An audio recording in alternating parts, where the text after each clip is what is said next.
Hi, welcome back. Sorry about that. So where I got to, I was talking about people asking me about giving up their jobs and how easy is it to make a living doing this, and I promise I have no ulterior motive for telling you what I'm about to tell you. Luckily for me, I have a husband who has a very good job. Not a very good job, he has a good job which pays most of the bills in the house. So that has allowed me to work for years without, honestly, and I am honestly telling you the truth, without hardly any wages whatsoever.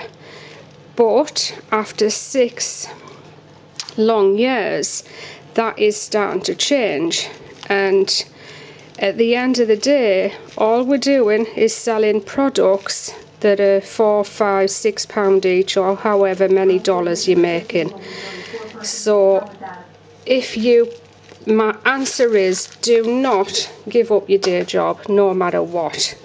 The way you do it is, if you still need that wage coming in, you keep going out to work and you do this as a side hobby, and you keep on making soap and being creative and doing what you love and selling it, and bit by bit you build it up very, very slowly, because what you have to do with the profit from what you make is build up your range. So you are always, if you sell, I don't know, you spend £10 and you sell it for 20, you get a £10 profit, and you put that £10 profit back into the business so that you can buy more ingredients, more fragrances, and make more soap. So then that 20 becomes 40, and so on. That's how it works. If you have a husband who can easily afford to pay all the bills, then it's a bit easier for you. So what you do, like I said, is, this is if you haven't got the husband to pay all the bills, or someone to pay all the bills. You build it up bit by bit over the years until you are making the profit, enough net profit, that means the money in your pocket, that you were making for a wage. So if you get $3,000 per month as a wage, you need to be making $3,000 net profit to pack in your job. So then you're in exactly the same position that you were in when you were at work.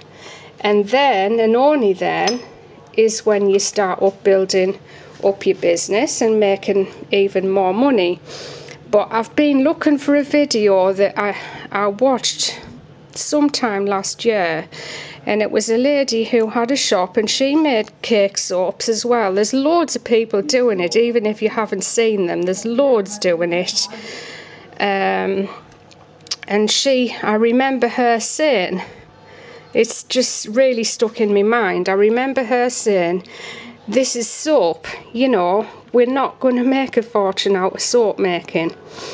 Now, I'm not sure about this, but I'm pretty sure that Lush, they got to where they are because they used to make all the products for the Body Shop.